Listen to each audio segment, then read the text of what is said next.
Assalamualaikum warahmatullahi wabarakatuh. Halo Akang Teteh, selamat siang dan selamat datang di Catching Up with the Expert. Nah, pada kesempatan kali ini pastinya bakal membahas yang menarik banget. Salah satunya yang akan kita bahas kali ini adalah networking power up mengembangkan dari bergabung dalam organisasi yang seru pastinya. Nah, sebelumnya kali ini Desti bakal sebagai moderator yang akan memandu sesi Catcher pada kesempatan kali ini. Nah, kali ini juga Desti nggak akan sendiri nih, karena bakal ada narasumber yang luar biasa pastinya yang akan ngobrol seru pastinya pada kesempatan kali ini. Kali ini kita kedatangan narasumber yang luar biasa, yaitu beliau merupakan alumni KPM Unpad 2012. Lalu juga beliau kini sedang menjabat sebagai entrepreneur. Lalu juga beliau merupakan winner of Wirausaha Muda Mandiri dan juga CEO of PT Rans Elektra Adi Sajana. Luar biasa banget kan, pastinya langsung aja kita sambut Kang Valdi Adi Sajana. Halo Kang. Halo, apa kabar? Baik, gimana Kang? Sehat? Alhamdulillah sehat. Oh iya, Senang banget bisa diundang lagi ke Korps Protokoler Universitas Pajajaran. Vibes-nya berasa mau dievaluasi kalau ketemu teman-teman KPM. Sih, Kang. Kali ini kita lebih ke nongkrong ngobrol santai. Wah, gitu. asik. Oke. Tapi Akang lagi sibuk apa nih Kang sekarang? Nah, memang sekarang ini aku kurusin perbisnisan sih yang pasti. Jadi bidang usahanya itu ada dari business development, ada produk kendaraan listrik juga yang itu perusahaan tadi yang aku baru garap. Terus ada perusahaan di bidang kuliner. Karena kan memang pertama kali aku di kuliah, pertama kali kan produk aku bisnisnya kreativitas ya. Iya. Di Planter Craft brandnya, dan itu langkah awal memulai bisnis aku sih itu Planter Craft itu. Jadi daftarkan haki mereknya di Unpad, disupport di rektorat Unpad, biayanya gratis. Jadi buat mahasiswa nih yang pengen punya bisnis atau punya brand, mumpung lagi mahasiswa di Unpad, gratis loh itu. Wah, mendaftarkan hak ya. patennya kayak gitu. Nah, pastinya kalau Akang kan sekarang udah dibilang udah sukses lah ya, ini menginspirasi kita banget gitu. Nah, ini kan ngomongin soal perjalanan Akang nih ke beberapa tahun ke belakang. Iya. Kan waktu dulu tuh Akang KPM nih. Betul. Kalau boleh tahu Akang tuh waktu KPM tuh sebagai apa gitu Kang, dan gimana sampai akhirnya dari KPM mungkin itu bisa membawa Akang sampai di detik kali. Iya. Jadi waktu kita flashback ke 2012 ya masuk, aku diterima di Agribisnis Pertanian Unpad. Di situ challenge pertama aku adalah ketika dulu ikutin PAM atau Mabim zaman-zaman awal-awal PAM ya, pertama kali 2012 PAM itu prosesi mahasiswa baru. Setelah itu aku dapat amanah dari angkatan, jadi ketua angkatan saat itu kan. Iya. Ketua angkatan di Faperta membawahi 200 sampai 300 orang ya waktu Banyak saat juga. itu, banyak banget. Nah, terus pengalamannya adalah mulai dari ikutan PPMB ya dulu ya, yang besar. PPMB, iya. Dulu tuh zamannya tuh flash mob kan.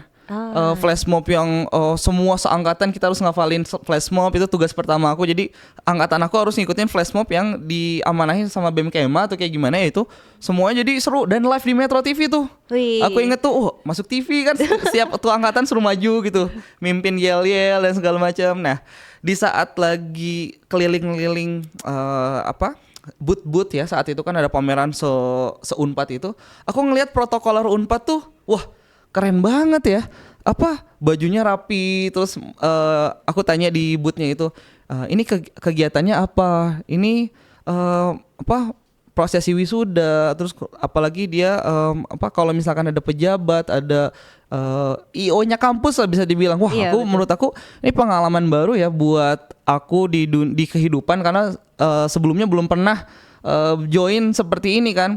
Terus aku tanya kayak gimana buat cara masuknya di protokoler. Step by stepnya cukup panjang ya. Ada waktu itu istilahnya tuh basis ya, angkatan aku basis 28, aku masih ingat banget tuh. Kali ini Teteh Desti udah basis berapa? Kalau sekarang mungkin isinya bukan basis ya gitu, Kang. Udah berubah. Beda zaman berarti. Beda zaman ya? Iya. Sekarang apa? Angkatan. Itu basis ya. Basis, basis 28, aku masih ingat. Dulu prosesnya tuh berasa kayak mau daftar Polri TNI ya. Ada asrama dulu atau udah berubah? Masih ada kayak asrama dulu, pelatihan, workshop beberapa Kalau hari. untuk pelatihan masih ada sih Kang. Masih ada. Kita, iya. Terus nginep juga kan masih. Iya, karena sekarang masih transisi ya Kang. Oke. Kita dari online ke Online. offline lagi. Jadi kalau untuk full nginep masih belum. Berubah. Nah, jadi Iya. aku ngalamin bangun pagi terus berasa kayak itu pun harus diseleksi kan. Belum lolos kan interview dulu tahapnya segala macam. Aku ngerasain kok, wah ini protokoler Unpad benar-benar mengubah hidup yang biasanya nggak disiplin jadi disiplin. Terus dari sisi mental juga kan bertemu dengan senior-senior yang sangat buat mengevaluasi kita jadi berubah. Wah keren banget kan. Nah dari situ perjalanannya protokoler itu gue mulai disiplin. Di saat itu aku juga milih olahraga kan, karena ketika protokoler Unpad aku pilih, terus aku juga pengen kayak aktif olahraganya itu aktifin silat. Jadi alhamdulillah waktu pas ngejabat di ketua departemen media organisasi ya dulu saatnya itu di angkatan protokoler sambil juga jadi atlet silat.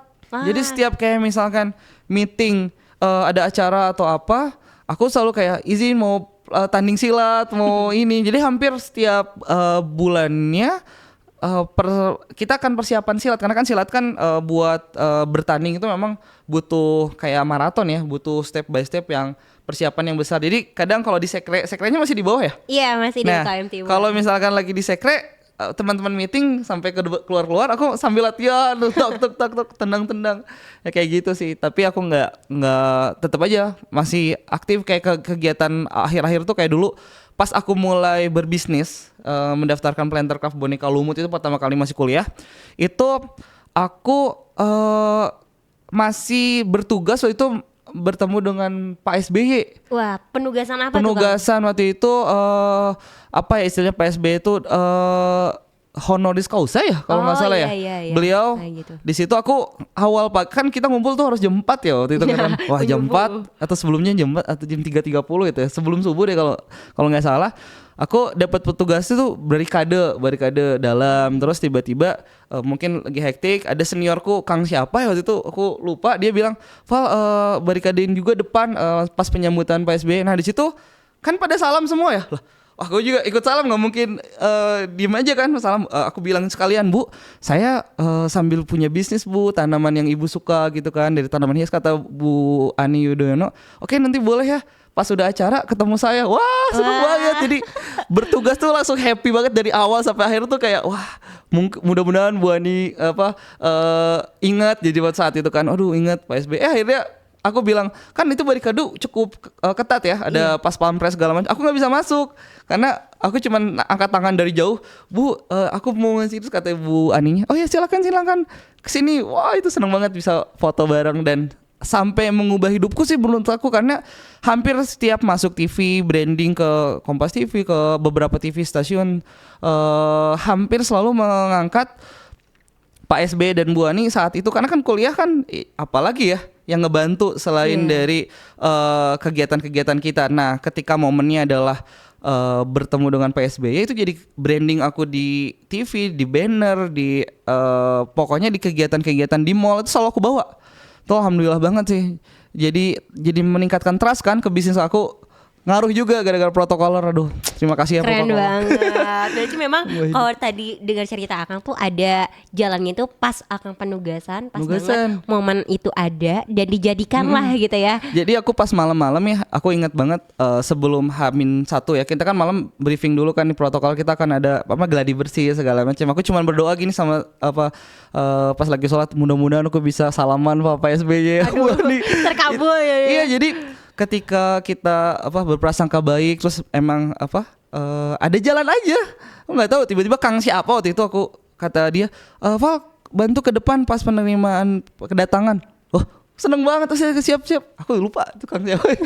Berkesan banget dan alhamdulillah itu momen yang paling membahagiakan kan. Mungkin Pak SBY dan Bu Ani zaman saat itu aku dari SD ya, kelas 4 beliau udah menjabat. Jadi pas aku kuliah tuh kayak momen yang wah Pak SBY dulu presiden yang diidolakan saat sekolah dasar, SMP, SMA, terus ke kuliah ketemu gitu. Iya benar-benar. Berkesan, protokoler lah. Mantap. Bagus banget. Tapi kan ngomongin soal tadi bisnis, berarti Akang tuh punya bisnis sebelum masuk KPM dan pas masuk KPM tuh lebih dikembangkan lagi gitu ya? Nah jadi gini, apa sih kaitannya dengan bisnis aku di Protocolor ini ya? Ketika aku join di Korps Protocolor mahasiswa Unpad ini, disiplinnya itu sangat dibentuk. Terus mental, ketika kita bertugas evaluasi ya dengan apa ya, senior-senior yang memberikan masukan yang membuat mental kita kuat, aku merasa wow, ini modal buat bisnis loh. Ketika bisnis, mental itu salah satu modal yang fundamental buat aku. Nah, Protocolor itu ketika kita kan zaman-zaman dulu kita dievaluasi, aku merasa kayak wah, kayak pengen nangis gitu ya. Iya, bener. Sedih. Mungkin Bener. teteh-teteh ngerasain gak sih kayak dievaluasi ada kanan kiri yang nangis duluan atau Iya, gak sih? ngerasain kayak Ngerasain gitu, dah. bener-bener. Terus kalau yang mentalnya apa ya, kerupuk kan udah keluar dari protokolnya gak sih? Kalau aku merasa wah, Protocolor menantang banget nih. Apapun ya masukan dari senior, aku tetap oke, siap gitu kan. Nah, walaupun kanan kiri aku udah Val, kita keluar karena disiplinnya terlalu kejam atau apa gitu kan. Aku malah enggak, malah kayak wah, ini ada nilai ada value atau apa pengalaman baru buat ngelatih mental aku. Di situ ketika sekarang berbisnis kan mental dengan partner terus kompetitor kayak gimana, wah itu lebih menantang lagi menurut aku. Modal dengan ikut melatih disiplin mental dari Protocolor ini sangat membawa bekal aku ke kehidupan sampai saat ini. Karena ketika kita mau sukses kan modal pertama ya tadi juga ya, selain mental, disiplin. Betul. Kalau kita sekarang orangnya malas, bisa tanda tunggu, itu nggak bisa maju ya. Aku beberapa kali ketemu Kak Sherly ya, yang public speakingnya bagus. Beliau juga nge-follow IG aku kan. Kita temenan, aku sharing-sharing sama beliau. Wah, cerdas banget. Kapan-kapan undang aja Kak Sherly, aku ada WhatsApp-nya. Semoga ya KPM bisa mengundang ya, segera. gantian. Nah kayak gitu. Lalu untuk bisnisnya pertama kali memang bukan sebelum aku join protokol aku punya bisnis, nggak punya bahkan. Tapi aku numpukin ilmu mental disiplin buat kayak aku suatu saat pengen bisnis. Alasan kenapa sih aku udah mulai mikirin bisnis dari pertama kali masuk Unpad ya? Karena aku nanya, kalau misalkan kita lulus dari kampus, aku tanya ke senior, banyak yang masih nganggur, cari pekerjaan itu susah. Nah aku dari awal pertama kali semester pertama aku udah mulai berbisnis, mulai kayak cari tahu tentang apa sih mulai bisnis apa ya. Terus aku pengen, jadi prinsip aku nih kuliah sebelum lulus aku harus punya bisnis dan nggak susah lagi nyari pekerjaan. Aku udah, itu prinsip aku dari awal. Jadi ketika Protocolor Unpad punya networking A, B, C, D, F, G, kita waktu itu beberapa kali event yang Asia Tenggara ya, aku sampai ngejemput pejabat di bandara. Aku sempet loh itu ditugasin ngejemput menteri apa dari Malaysia, bawa namanya, terus menyambut beliau. Itu happy banget. Dan itu pertama kali punya bisnis memang saat semester 5 itu, semester 5 aku mulai punya brand sendiri namanya Plantercraft. Nah, proses perjalanannya Plantercraft itu, kalau teman-teman tahu boneka Horta, boneka Lumut, nah itu tuh produkku. Nah, boneka Horta itu kompetitornya. Jadi sering kita event bareng, ketemu Pak Jokowi pernah sempet dengan boneka Horta, boneka Lumut. Nah, jadi pertama kali pas lagi mahasiswa itu, aku semester awal udah prinsipnya kan pengen bisnis nih, harus sukses sebelum lulus. Udah dapat penghasilan lah, nggak ngerepotin orang tua. Karena kan latar belakang keluarga bukan pengusaha ya, bukan pejabat yang kaya atau apa, enggak. Jadi lebih ke, wah aku walaupun dilahirkan bukan sebagai orang yang berada, aku pengen berjuang nih gimana sih dari awal punya penghasilan. Nah, saat itu pertama kali sambil aku ikut Protocolor, atlet silat segala macam, aku jadi reseller produk-produk kreatif saat itu tuh. Jadi ketika kita butuh ilmu kan gimana sih, terjun dong, magang dong, atau enggak jadi reseller kan. Nah saat itu ada anak kampus sebelah di ITB itu, dia punya produk kreatif dari jamur yang masuk Kick Andy segala macam. Wah, menarik dong ya.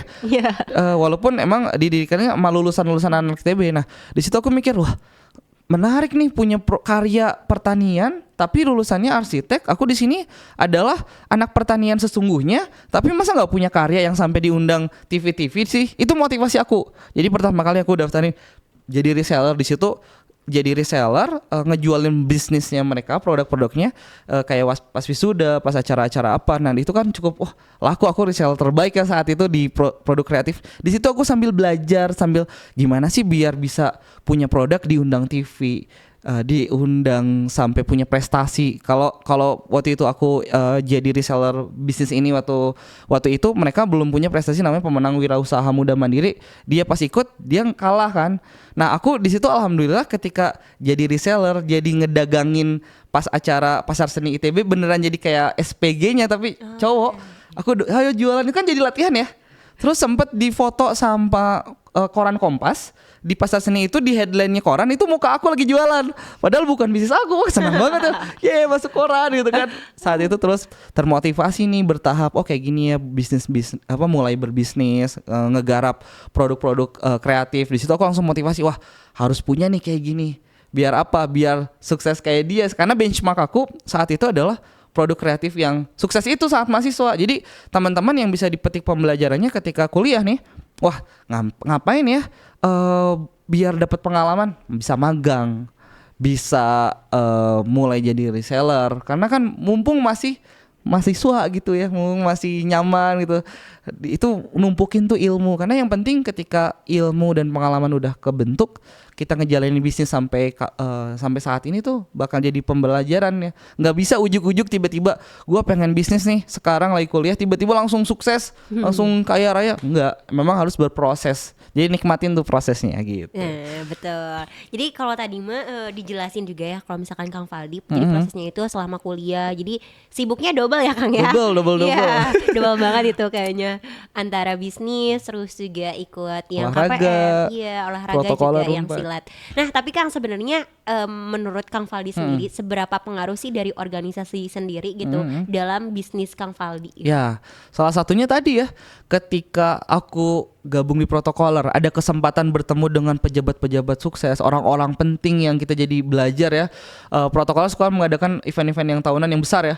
Di situ aku belajar, dapat ilmu baru segala macam hingga melatih, apalagi di organisasinya yang tadi jelas-jelas mental kita dibentuk, mental kita, keberanian kita, terus keaktifan kita. Jadi kalau dulu pengen sampai lolos, sampai protokoler bisa lolos kan siapa yang aktif ya nggak? Siapa yang senang bertanya. Waktu itu pas lagi seleksi asrama itu aku ingat banget tuh di protokoler di Bandung, waktu itu asramanya di deket Jalan Riau 2012 itu. Sekarang merubah hidupku sampai sekarang, disiplinnya, terus ketemu dengan orang-orang penting, itu benar-benar hal yang mahal ya.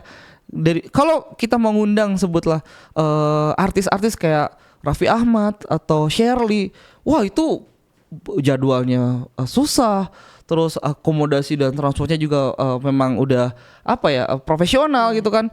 Itu di saat protokoler kita hanya menikmati dan disiplin, rajin ikutin penugasan, mengubah hidup aku, dan ini nyata gitu ya. Protokol tuh benar-benar mengubah hidup yang sampai detik ini aku nggak pernah lupa. Makanya ketika mungkin tahun-tahun ke belakang ada undangan dari Teh Yamita atau siapa yang aku belum bisa ngisi protokoler karena sibuk banget ya, hari ini aku berutang budi nih sama protokoler, aku dateng langsung nih. Wah, luar biasa banget. Berarti alhamdulillah ya Kang pada kesempatan kali ini bisa datang juga khususnya ke KPM Unpad, dan juga mungkin buat Akang Teteh dan teman-teman yang lagi nonton di live Instagram juga gitu ya. Siapa tahu penasaran, nanti kita bakal ada sesi tanya jawab ya Kang boleh, ya. dengan senang hati. Betul. Jadi nanti bisa isi question box yang udah ada di Instastory KPM Unpad. Tapi kan tadi juga membahas tentang bisnis gitu ya. Kan itu juga yang KPM berhubungan juga mungkin yang silat juga dengan networking gitu kan. Nah sebenarnya Kang, manfaat dari networking sendiri gimana sih Kang? Nah, jadi aku selalu prinsipnya gini, kita nggak tahu ya siapa orang yang kita temukan itu ternyata bisa mengubah hidup kita. Nah, prosesnya memang ketika kita bertemu dengan orang-orang yang lebih pintar dari kita, entah itu senior kita di protokoler, di Unpad, atau bintang tamu, atau partner lagi ngisi seminar, ternyata sangat menginspirasi. Jangan pernah melewatkan momen-momen tukar kartu nama, deketin. Jadi kadang ya, Kalau aku ini kalau ngikutin seminar-seminar misalkan lagi saat itu bertugas menjadi MC atau moderator di protokol kan suka bertugas gitu ya. Iya, betul. Ataupun jadi peserta deh. Misalkan protokolnya saat itu MC-nya Neng Amelia atau enggak siapa yang dulu, sekarang Neng Amel itu juga jadi ajudannya Pak Ridwan Kamil tuh sama Bu Atalia. Itu protokoler banget tuh. Beliau aktif banget tuh Neng Amel. Aku sampai beberapa kali ketemu beliau di Jakarta, di Bogor itu atas bantuan Neng Amel. Kita satu protokoler Unpad. Nah, itu jangan pernah melewatkan momen berkenalan langsung dengan orang-orang yang menginspirasi. Aku minta langsung deketin lagi acara udah beres, aku datengin, Kak boleh minta kontaknya, kapan bisa ngobrol lagi ya Kak. Intinya dan ternyata dari situ mengubah hidupku. Benar-benar mengubah hidupku. Jadi ada salah satu orang yang saat itu aku jadi pembicara di Unpad, di kampus Fapet kalau nggak salah. Dan aku gara-gara apa? Menangin wirausaha muda mandiri kan saat itu. Pemenang dan menjadi pembicara diundang. Sebelah kanan aku adalah pemilik warung Abnormal Group, saat itu hype banget kan. Iya. Di warung Abnormal di sini juga ada kan, sempat ya maksudnya abang rame dan sempat viral kalau brand lokal yang rame gitu kan. Nah di situ aku langsung bilang ke Mas Rex saat itu, Mas, Abnormal viral banget, rame banget. Boleh nggak aku belajar? Dan situ kan aku lagi viral-viralnya juga produk Planter Craft kan. Cuman aku ngelihat dari data, ternyata produk bisnisnya kuliner saat itu kalau penyumbang PDB terbesar di Indonesia salah satunya food and beverage, kuliner nomor 1. Di situ aku mikir, oke, produk kreatif kan aku termasuk bidang lagi kuliah tuh kreatif tuh wah mungkin urutan ke sekian belas atau puluhan ya. Di situ aku langsung, Mas Rek, di sini aku punya bisnis, memang aku dikenal dari kampus ini menangin wirausaha muda mandiri dengan produk kreatif boneka lumut dan Planter Craft. Di sini aku boleh nggak? Pengen dong belajar gimana sih bisnis kuliner itu. Lagi kuliah sampai dia bilang gini, oke, Sabtu ketemu aja di Abnormal Riau, ngobrol di situ. Dia bilang kayak, oke, Valdi mau lulus dulu atau mau langsung kolaborasi aja nih? Aku mau ngasih challenge bikin bisnis biar tahu kuliner itu kayak gimana. Wah, aku mau lulus dulu dong Mas, sayang udah kuliah lama-lama, ikut protokoler, ngebisudain orang tiba-tiba di DO gitu aja demi fokus bisnis. Karena prinsipnya Mas Rex saat itu, ijazah tuh gak penting, yang penting lo punya bisnis. Dan bener sampai saat ini tuh ijazahku belum aku ambil. Jadi aku sampai oke deh Mas, tunggu ya Mas, aku mau beresin dulu skripsian aku. Terus aku mau kasih waktu 3 bulan deh, aku beresin dulu baru aku punya bisnis kuliner dan bareng sama perusahaan Abnormal Group join gitu ya. Nah di saat itu wah aku semangat tuh, wah semangat banget. Jadi benar prinsip aku dari awal, bertemu dengan orang penting, terus networking ya, kenalan siapa kayak Kak Shirley kemarin ya. Aku nggak sengaja juga yang bertemu dengan beliau di event apa ya waktu itu di Jakarta. Kak Shirley aku pengen ngobrol, kontak-kontakan, ngobrol. Jadi banyak pembelajaran dan ada hal-hal yang mengaruh ke bisnis, ke pribadian. Jadi kan banyak ilmu ya. Nah kayak gitu sih. Jadi intinya pesannya teman-teman ketika bertemu dengan orang penting, orang-orang yang menurut kalian lebih pintar dari kita, jangan pernah putus silaturahmi gitu aja, tapi ambil ilmunya, networking, kenalan. Suatu ketika kan bisa join. Kayak aku ketemu misalkan Kak Raffi Ahmad, ke Ruben Onsu. Ternyata di bisnis aku berpengaruh ke apa coba? Ternyata Kak Ruben itu dan Mama Gigi itu kan afiliator terkeren ya di Shopee Shop. Aku bisa kerjasama dan ujung-ujungnya karena kenal, enak nggak? Yeah. Wah, jadi bisa kolaborasi ke bisnis, ngaruh nggak ke bisnis? Benar. Jadi ketika Ruben jadi Ruben Onsu, kalau teman-teman lihat ya di live-nya, kalau mungkin KPM belum kayak gitu live-nya 24 jam. Ruben dari bangun segala macam terus ke timnya segala macam, terus Mama Gigi juga tahu kan TikToknya kayak gimana live-nya. Nah itu sampai yang berpengaruhnya ketika kita mau kerja sama, Valdi, gimana punya bisnis apa? Wah, apalagi ketika aku punya bisnis baru, produk-produk yang lain perusahaan kayak misalnya kendaraan listrik segala macam. Kak aku mau support dong di live-nya kayak gini. Oh ya boleh. Langsung meeting di kantor TikTok yang luar biasa mewahnya. Terus ya itu gara-gara keberkahan dari silaturahmi yang mengubah hidup menurut aku. Wih, gitu, mantap. Tapi kan bener yang pernah nih KPM juga kan suka ada kartu nama nih kalau misalkan kita ada penugasan dibagiin, tapi memang kendalanya adalah nggak semua orang itu berani untuk melakukan hal itu, Kang. Betul Ada nggak banget. sih, Kang, tipsnya biar kita tuh nggak malu kayak gitu, Iya, sebenarnya iya, hal iya. itu tuh baik juga ke depannya gitu, Kang. Bener-bener. Jadi tipsnya ketika ngelihat orang lain lebih sukses, aku juga dulu gitu ya, pengen ngajak ngobrol malu. Aku tuh siapa gitu ya, pengen tukeran nama. Cuman lama-lama memang kita butuh proses namanya berani.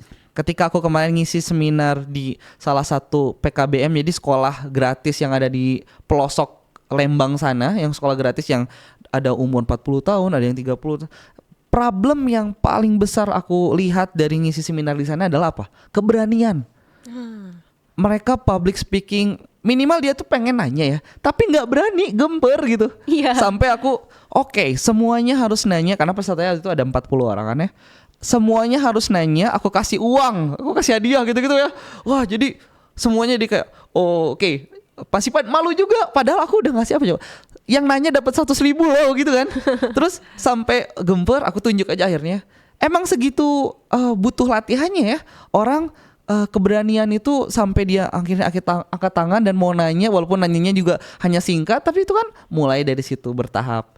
Hingga aku ngerasa dulu pas waktu pertama kali pas kuliah, lihat kanan kiri kan kalau kita lagi PAM atau lagi prop nih, pas lagi ikut KPM aku ngelihat kan itu di protokoler tuh pas lagi asrama ada dari Padang, ada dari Kalimantan, Beda-beda dari mana daerah beda-beda.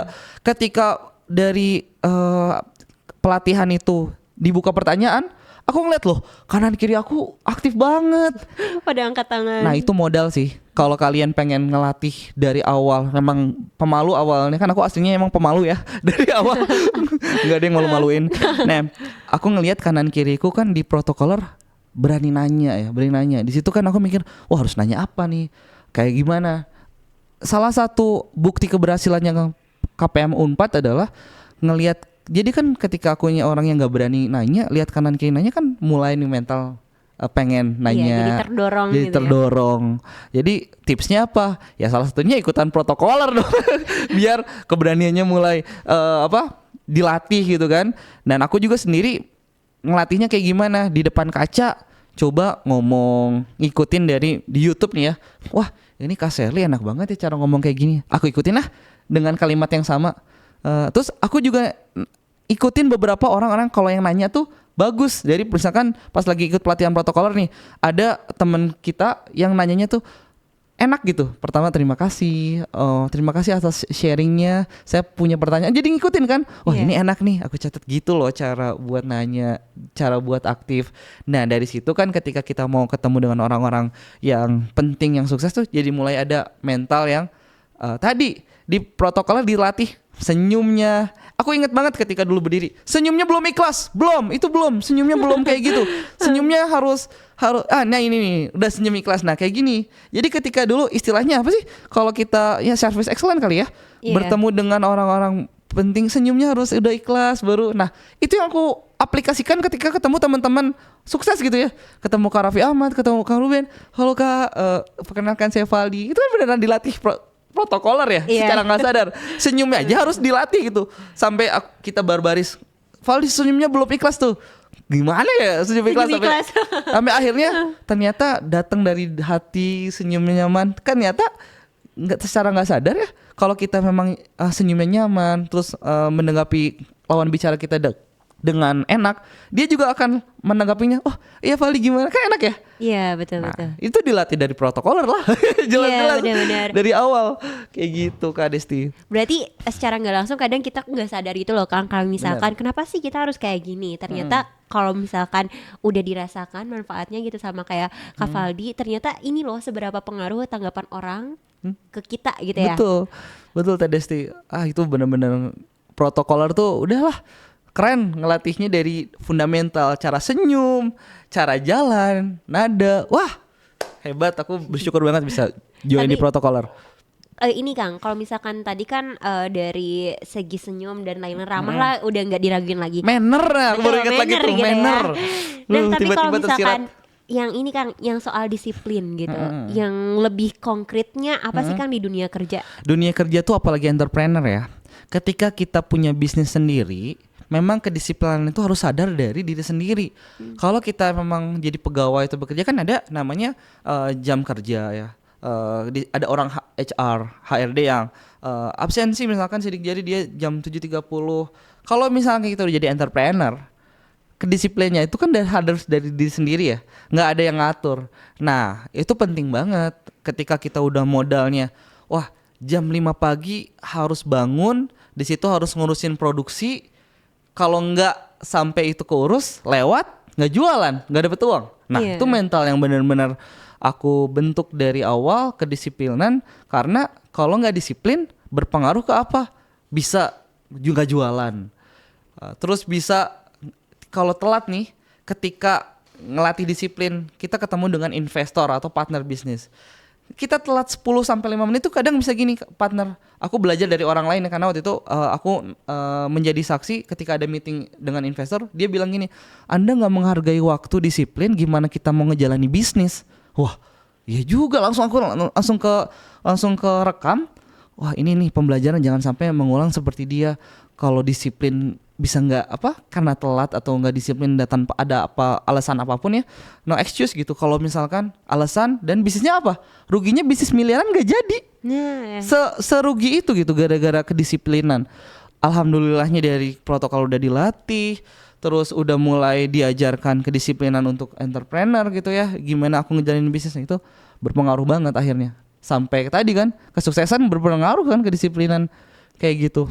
Wah, ini luar biasa banget. Jadi penasaran gitu Kang. Jadi Akang Teteh dan rekan-rekan yang sekarang lagi di KPM, kira-kira 5-10 tahun ke depan kayak gimana gitu. Iya. Karena ini udah lihat hasilnya gitu. Kang Faldi salah satunya di antara Akang Teteh alumni yang memang udah berhasil dan menerapkan apa aja yang dipelajari di KPM gitu ya. Betul. Tapi Kang, aku juga makin penasaran, sebenarnya ada gak sih hal atau kegiatan yang paling berkesan banget sampai sekarang mungkin gak bisa dilupain selain yang tadi mungkin Kang yang ketemu PSBY? Oke, di protokoler ini yang paling aku sangat seneng dan sangat aku tunggu-tunggu ya, itu adalah penugasan saat wisuda. Istilahnya apa ya? Iya, penugasan wisuda kan? Lupa. Udah penugasan, lama banget ya Kang. Iya, penugasan wisuda itu yang selalu aku abadikan momen di hati itu ketika ada ayah ibu. Iya, lagunya masih ada nggak itu? Ada lagu persembahan. Itu benar-benar ngena ke hati aku ya. Aku sampai hafal lagu itu. Terus aku selalu ngelihat kayak orang tuanya yang nangis, terus di orang-orang berprestasi yang memberikan bunga ke orang tua. Itu kan mulai menjadi tamparannya buat aku. Wah, ini orang tua kita. Terus ada juga yang orang tuanya sudah nggak ada. Itu jadi kayak nampar aja setiap wisuda itu jadi kayak ibarat refleksi diri, naikin lagi mood, mental. Nah, selalu aku dapat posisi itu kan barikade ya di wisuda, nggak pernah di MC karena suara aku cempreng atau kayak gimana. Tapi masuk kamera Kang biasanya barikade. Oh gitu ya? Iya, bagian depan tuh. Pokoknya aku setiap barikade tugas selanjutnya yang selalu aku gak boleh yang lain ya, gue selalu pengen yang orang-orang tuh yang kalau misalkan turun dari tangga. Oh iya, ada penyila ya itu, jadi nurun tangga setelah disematkan turun, aku selalu di yang turun. Oh iya. Dan percaya nggak teman-teman, aku selalu mengaplikasikan ketika bertugas di wisuda ini, aku selalu setiap wisudawan ratusan ribuan orang itu lewat, aku selalu bilang selamat ya Kak, sukses terus. Terus wisudawan selalu, iya makasih, jadi selalu berkesan. Nggak pernah aku diemin. Kan mungkin SOP-nya senyum, sapa. Iya. Aku selalu selamat ya Kak, sukses selalu.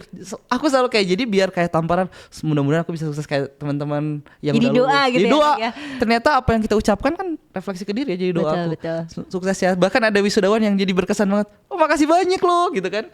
Jadi nggak cuma senyum aja. Jadi ikut senang gitu, bahagia juga. Aku sampai tenggorokan aku habis kalau udah wisuda. Itu kan setiap sesi tuh banyak ya Kang ya wisudanya, terus Akang ucapin satu-satu. Semua orang luar yang lewat, biasa. aku selalu selamat Kak. Dan aku selalu happy dengan benar-benar se-happy itu, tulus. Nggak kalau bertugas, kalau misalkan udah males, capek atau apa, enggak. Kalau aku malah wisuda, penugasan wisuda aku selalu happy banget, selalu berkesan. Dan ya itu senyumnya ikhlas, terus yang aku rasain sampai ke sekarang ya gitu. bertular, doanya juga berbalikan. Wah, nah gitu berarti Akang Teteh di anak-anak nih kalau misalkan kebagian jadi barikade kan biasanya kalau baris itu kadang suka deg-degan gitu ya, bareng Bener. iring-iringan dan lain-lain misalkan. Tapi sekarang tuh sebenarnya gak usah takut karena dari hal kecil aja yang kayak gitu yang sering kita jalanin di wisuda malah Ya. jadinya berbuah hasil yang baik. Betul banget, bener. Luar biasa. Mantap. Tapi coba nih yang lagi nonton ada nggak nih yang pernah nugas jadi barikade gitu ya? Atau misalkan penugasan lain boleh ditulis aja di kolom chat live Instagram nih. Iya, Dan iya, pastinya Kang, ini juga tadi sesuai sama Desti bilang bakal ada sesi tanya jawab. Karena Boleh. nih kalau lihat antusias semua orang, Ya. waktu posternya di up, semua orang tuh kadang kayak siapa nih narasumbernya Kang Fali, wah mau nonton Iya, iya, gitu, iya. antusias. Alhamdulillah ya.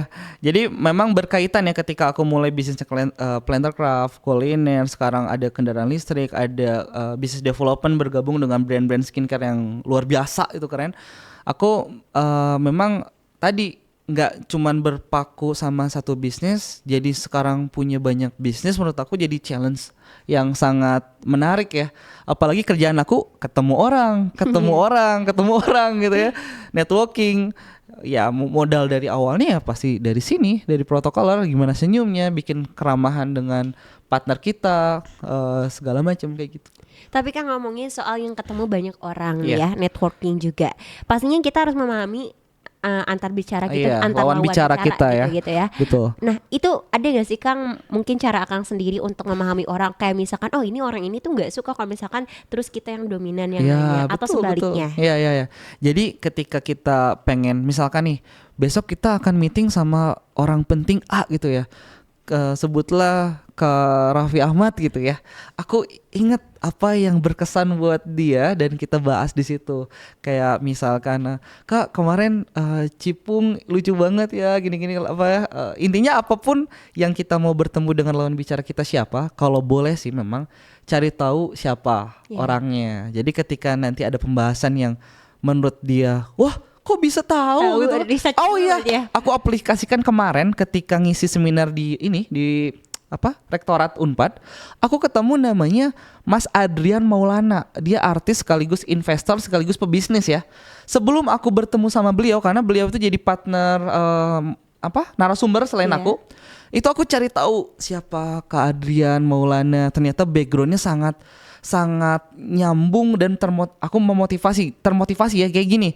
Beliau kantornya kan di daerah Sudirman Jakarta Pusat, selalu pulang naik KRL. Walaupun artis, jadi kalau kata dia gaya hidup nggak berubah walaupun penghasilannya tinggi. Wah, aku di situ kan dia selalu posting ya naik KRL. Viralnya itu di TikTok tuh gara-gara artis naik ojek, naik KRL. Nah, ketika aku sekarang lagi punya kendaraan listrik yang fleksibel, bisa dilipat dan segala macam, aku langsung bilang, Kak Adrian, kakak tuh sangat menginspirasi banget nih ketika orang lain pakai mobil mewah tapi Kak Adrian pakai angkutan umum. Nah aku mau dong Kang Adrian jadi brand ambassador bisnis aku. Wah di situ jadi bisnis. Benar. Jadi apa yang belum kita kenal dengan orang itu kita pahami siapa dia kenalnya, backgroundnya apa. Ketika Kang Adrian dibilang gitu, loh kamu kok tahu, kan seneng banget ya. Terus akhirnya komunikasi, dan ini bukan aku yang minta loh. Kang Adrian Maulana yang followers ratusan ribu itu ngasih apa? Vali, ini kartu nama saya, nanti kontak aja. Wah, aku nggak minta. Udah terbuka duluan gitu. Padahal kodenya aku tuh ujungnya pengen minta ya. Iya. Tapi dia duluan Dia ngasih. chat aja, nanti kita ngobrol ya. Wah, seneng banget dan kayak gitu. Alhamdulillah Luar biasa. karena networking.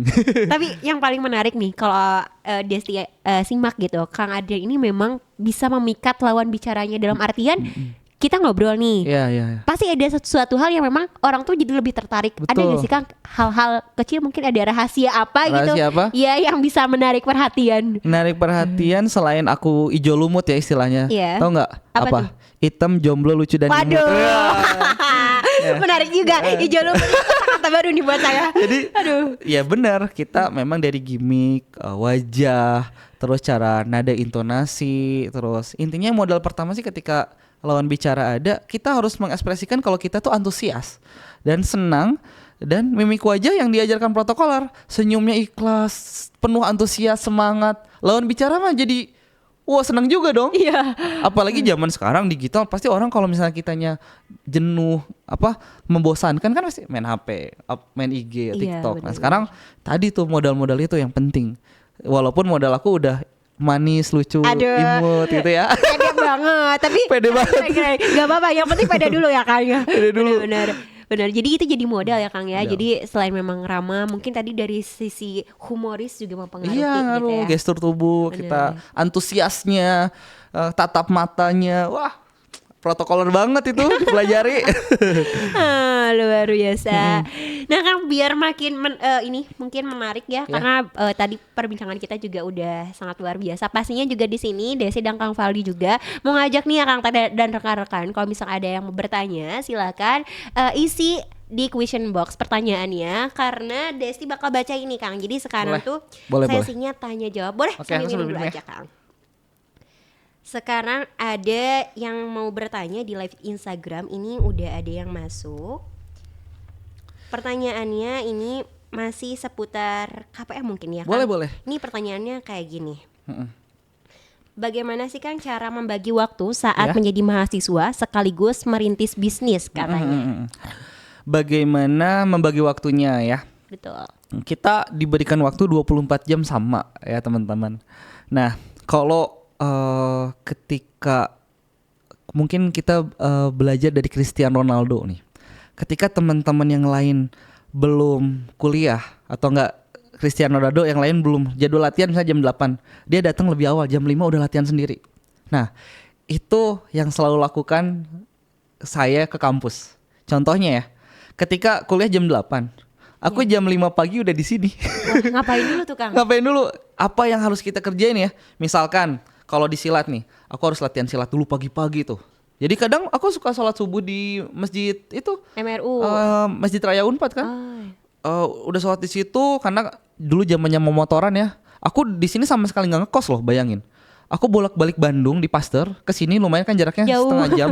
Tapi kalau kita berangkat pagi dulu ya rada ngebut gitu ya, itu cepet banget, kosong waktunya.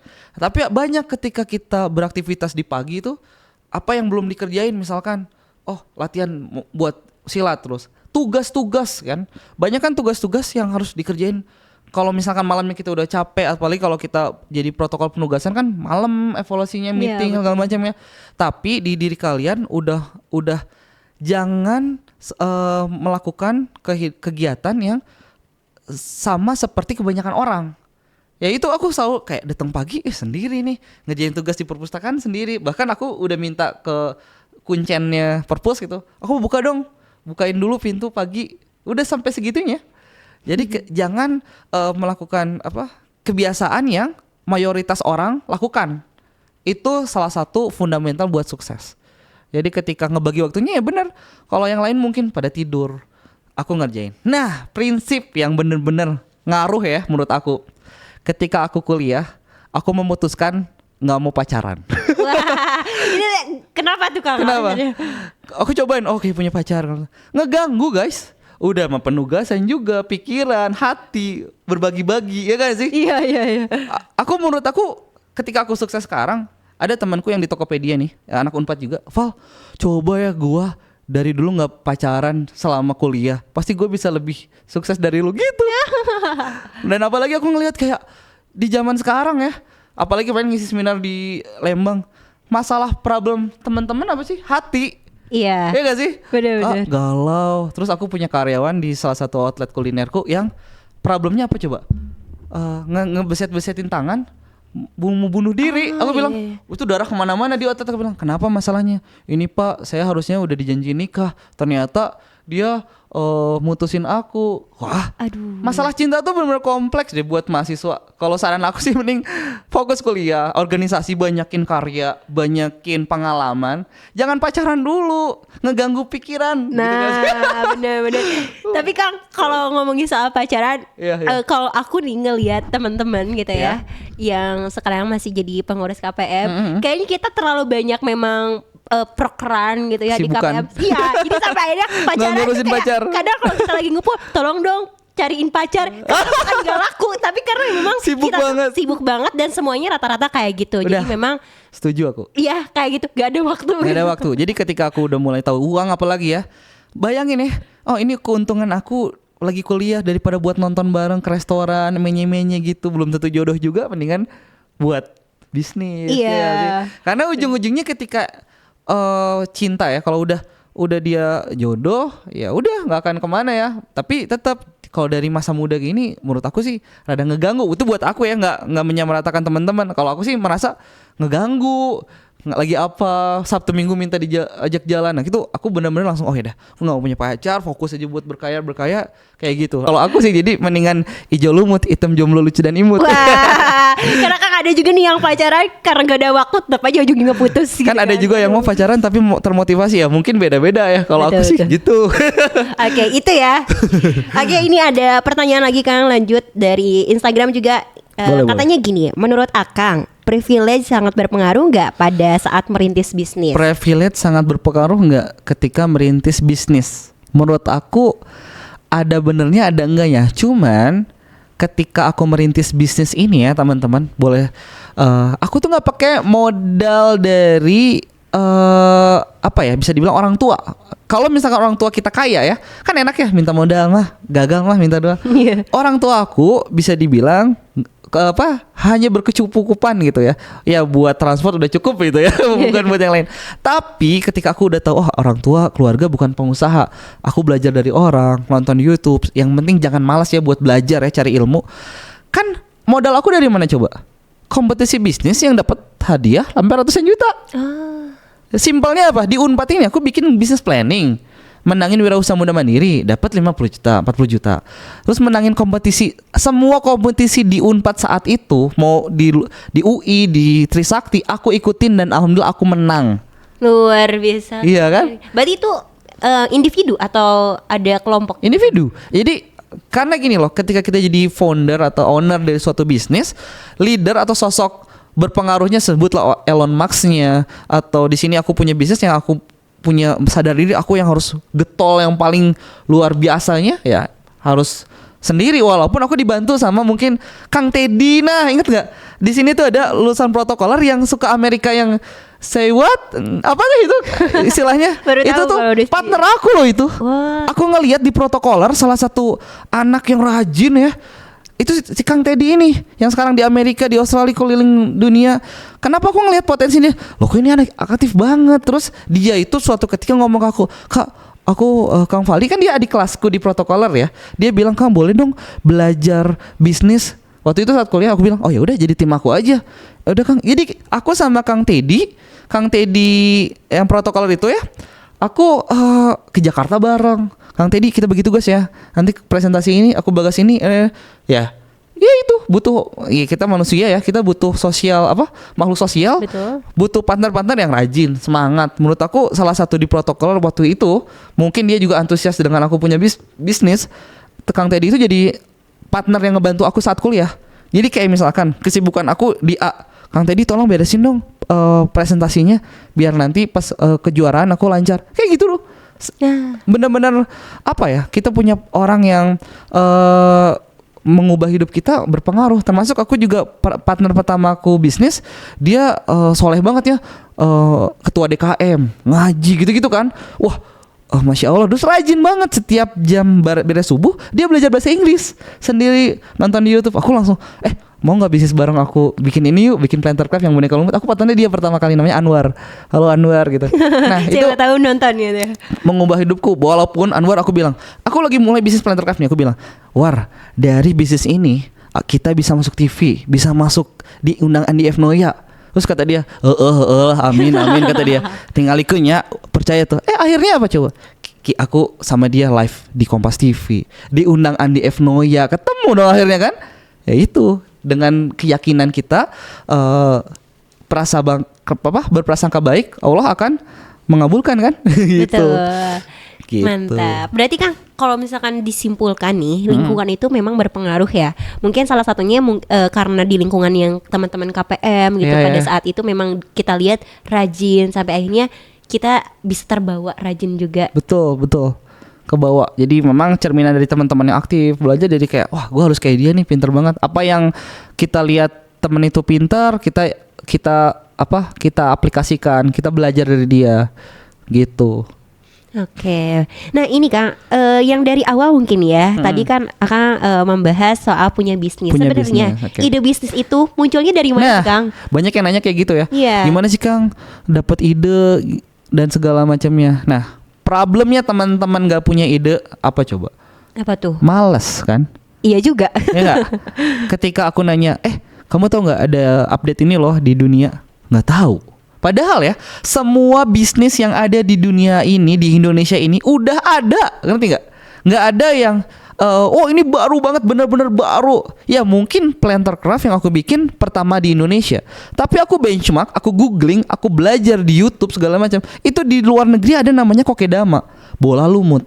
Cuman bedanya, aku amati, tiru, modifikasi. Pengen pertama di Indonesia. Ini kayaknya menarik deh. Aku bikin aja boneka yang lebih kecil. Kalau kokedama kan besar-besar, ada bunga anggrek, ada bonsai segala macam. Aku buat boneka, kasih mata, kasih mungkin toga, tanamannya yang ada di Indonesia, sukulen atau kaktus, jadi karya, masuk ke TV manapun dan menangin kompetisi bisnis. Itu menurut kamu apa? Itu kan inspirasinya dari apa? Kita rajin cari tahu, apalagi digital sekarang kan, dunia digital semua informasi ada. Betul. Ketika kita ngomongin Gojek ya, di Indonesia ownernya bilang, Nadim, ya saya membuat Gojek ini karena problem kemacetan di Indonesia butuh banget. Padahal ya, di luar negeri sebelum adanya Gojek udah ada duluan dan lama apa coba? Uber. Oh. Kita mau ngomongin apa? Bisnis apa yang viral di Indonesia? Donat aja. Ya. Jeko aja. Jeko kan di luar negeri ada yang duluan, namanya donat apa gitu di Amerika yang rame, terus dibuat di Indonesia versi Indonesia yang orang lebih suka manis segala. Jadi Jeko. Terus apalagi yang deket-deket dari kita ya, kayak kebab. Kebab di Turki rame segala macam. Di Indonesia tinggal bikin apa namanya? Kebab Turki versi Indonesia, jadi viral ribuan outlet. Intinya sih kalau kitanya males, kita nggak akan dapat ide. Ide tuh nggak bisa kita datang dengan masuk ke toilet di ruangan inspirasi diem, nggak bisa. Nggak bisa dengan kita merenung atau bersemedi tiba-tiba ada muncul ide treng-treng, nggak bisa. Kita benar-benar harus cari, nggak males, ketemu sama orang, ngobrol. Mungkin ide dari ketemu artis-artis atau orang-orang yang pengalaman yang keren. Kak, aku pengen bisnis, ada ide ini menarik nggak? Terus dia langsung nambahin, nih ada yang baru. Bisa kan gitu kan? Dengan bertemu dengan orang, dengan searching Google. Apalagi sekarang ada chat GPT. Wah, lebih mudah. Iya, gitu ya, itu gokil banget ya. Aku ngobrol kayak gini, teman-teman bisa aplikasikan nih. Wah, ini mah benar-benar keren lah kata aku. Tolong buatkan planning, saya mau launching buku gini-gini. Dibuatin itu langsung muncul. Jadi bulan pertama kamu harus gini, bulan ketiga. Lah, lengkap banget nih. Chat GPT, menurut gue, wah, daripada gue nanya ke pacar, ke gebetan, mendingan nanya ke Chat GPT curhatnya. Wah, itu bisa juga nih, lumayan ya. Siapa tahu nanti pas KPM butuh inspirasi apa ide baru gitu Gampang kan ya. banget dong. Bener-bener. Jadi daripada gue lagi galau nih, tolongin ngapain ya, dia langsung jawab, hai kamu gak usah galau, gini caranya. Itu canggih banget sih. Apalagi ide-ide kayak gitu, aku sesimpel itu ya. Dengan teknologi yang sekarang udah keren, apa yang kita butuhkan ada, nggak selain Google, Chat GPT juga jadi salah satu partner hidup buat ngobrol. Oke, menarik. Ini juga kan ada pertanyaan dari Al Zahra katanya. Pertanyaannya, bagaimana sih Kang cara untuk terus menumbuhkan sikap profesional dan disiplin meskipun sibuk gitu? Oke. Menumbuhkan profesional dan disiplin. Gimana caranya? Prinsipnya kan ketika kita mindsetnya dulu nih ya, ketika kita punya banyak uang, kebermanfaatan juga akan banyak gitu ya. Bisa menolong orang, bisa sedekah, bisa ngebantu orang yang butuh lapangan pekerjaan. Hampir kan problem teman-teman kita kayak, Kak, ada lowongan kerja nggak atau apa. Nah, tadi tuh prinsipnya cuan bermanfaat. Nah, motivasi aku karena memang ketika berbisnis itu banyak kebermanfaatan, aku merasa nggak pernah karena ini passion juga, aku nggak pernah nggak semangatnya harus tetap tinggi. Aku di balik layar aku ada orang tua aku, ada orang yang butuh pegawai-pegawai yang butuh digaji segala macam. Jadi intinya kita harus semangat dengan apa? Ada motivasi pasti dibaliknya kan, dan kebermanfaatan yang besar. Kayak sekarang aku jadi mulai lagi pengen bermanfaat buat sekolah yang tadi yang gratis di pelosok Lembang itu, dia kan sekolahnya gratis. Aku pengen menyumbang alat-alat kuliner, alat-alat apa ya, kayak vakum, biar semua teman-teman di Lembang sana punya bisnis yang canggih gitu, yang vakum. Jadi aku mau nyumbang itu. Jadi ketika sekarang kita semangat berbisnis dan menghasilkan, ya itu tadi banyak yang bisa kita support. Itu sih motivasi aku, cuannya. Keren, benar-benar. Gitu. Jadi ya memang ada latar belakangnya gitu yang bisa kita makin semangat gitu ya. Besar gitu manfaatnya. Siap. Terus ini juga ada pertanyaan nih Kang, masih di Instagram. Ini dari Ya. Aidin. Kang Aidin. Valdi ingin bertanya, kira-kira ada tips dan trik gak buat nanti danusan di organisasi agar menarik di masa sekarang nih Kang? Apa? Danusan. Oh, Karena masa danus. sekarang tuh udah mulai kegiatan offline kan Kang? Oh, Jadi iya, iya, memang iya. kegiatan di organisasi atau kepanitiaan perlu danus. Jadi- Perlu danus ya. Iya. Nah, jadi gini, teman-teman ketika mau mendapatkan uang, kita lihat marketnya siapa, apa sih kebutuhan atau need dari market kita di sekitar. Contohnya ya, ketika wisuda nih, mereka pasti butuh gift atau apa ya, hadiah. Waktu itu aku munculkan Planter Craft, salah satunya memang mensupport souvenir Ron. Jadi lumut nih, beda dari yang lain. Nah sekarang danus apa sih yang paling gampang gitu ya? Ya itu, lihat momennya. Ketika sekarang aku punya salah satu produk oil herbal, ada juga skincare partner kita. Nah kenapa nggak jadi reseller dulu? Dan danus kan dana usaha kan dari mana aja kan? Betul. Nggak perlu harus bisnisnya dari nol dan ngebikin brand sendiri, ngelegalitas, butuh PT apa, capek. Sekarang mah teman-teman yang butuh bisnis ngelihat potensinya, lagi Scarlett lagi tinggi, atau enggak brandnya JCC Oil yang aku insya Allah di November ini akan ngundang Noah. Aku ada produk namanya JCC Oil sama om aku, dia kebutuhannya apa coba, suplemen dari pilnya menghilangkan penyakit kayak sampai ke kanker segala macam. Terus ada kayak apa, untuk oilnya kayak semacam minyak kayu putihnya, itu bermanfaat dan wanginya sangat enak. Profitnya dari penjualan itu satu produk bisa berapa? Bisa 100.000, 200.000. lumayan juga ya. Lebih enak kita ngeresellerin produk yang udah value-nya bagus, diminati orang, dibutuhkan orang, menyembuhkan penyakit segala macam, kan itu butuh orang kan. Betul. Cuman balik lagi, kitanya yang males nyari tahu apa ya yang menarik di market. Karena kan semua usaha yang ada di Indonesia ini bisa jadi buka reseller, kemitraan, dropshipper, itu semua pasti bisnis-bisnis sekarang yang lagi viral atau lagi hype pasti ngebuka peluang itu. Nah, gimana inspirasinya tadi? Lihat aja usaha paling lagi rame, aku mau jadi resellernya nih. Keuntungannya yang menarik yang 100 ribuan, itu kan jadi juga. Karena kan aku mulai ngedanus, bisa dibilang ngedanus beneran pribadiku gara-gara reseller produk. Itu mulai punya ilmu, nggak punya bisnis, punya perusahaan sendiri kayak gitu. Nah kayak gitu ya, ini Simple bisa ya? banget kita coba nih. Tadi Aidin yang bertanya ya. Dan siapa tahu ini juga bisa diaplikasikan, bukan cuma buat Aidin tapi buat teman-teman yang lainnya juga. Betul. Tapi Kang, ini gak kerasa nih kita udah lama Alhamdulillah juga ya. Tapi tenang aja buat Akang Teteh dan rekan-rekan, kalau misalkan pada kesempatan kali ini pertanyaannya belum bisa Desti bacakan, tapi mungkin bisa tanya langsung ke Kang Valdi ke Instagramnya. Boleh, FALDI Adi Sajana. Nah langsung di follow aja gitu ya. DM-an ngobrol, atau Kak aku mau nge-resellerin produk itu tuh yang aku undang Noah nanti November. Nah buat reseller nih yang nanti join, aku dapat kasih tiket gratis loh buat teman-teman yang join ketemu Noah. Wah di lumayan Bandung. banget tuh. Jarang-jarang lah ngundang Noah tuh, mahal banget tuh. Iya ya, nanti kita sampai beli ratusan tiketnya, tapi juta. ini free gitu kan. Free dengan join produkku, DM aja apa produknya gitu. Boleh. Oke mantap. Kayak gitu ya Akang Teteh dan rekan-rekan. Sebelumnya makasih banyak Sama-sama. Kang Valdi yang udah berkenan ngobrol seru nih Iya, di alhamdulillah. hari ini pastinya bareng KPM Unpad. Semoga Siap. nggak kapok ya Kang ya. Nanti kita undang lagi di Iya, lain dengan senang kesempatan. hati. Aku berutang budi banget kan dengan protokoler. Sangat senang banget pokoknya. Wah alhamdulillah. Ditunggu ya. Siap.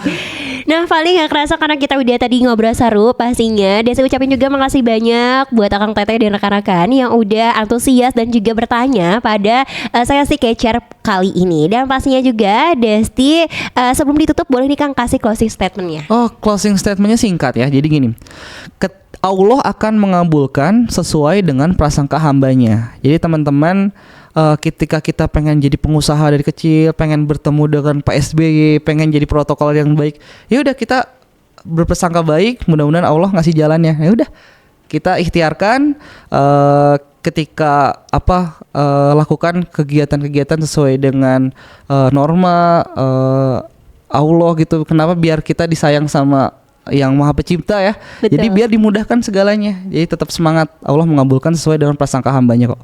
Betul banget. Dan jadi kesimpulannya adalah semangat, berusaha juga, dan jangan malas untuk belajar gitu Siap. ya. Nah, sekian untuk Catcher pada kesempatan kali ini. Desti pamit undur diri bersama Kang Faldi di sesi Catcher Catching Up with the Expert. Wabillahi taufiq wal hidayah. Wassalamualaikum warahmatullahi wabarakatuh. Dadah. Sampai jumpa di Catcher Terima kasih. berikutnya.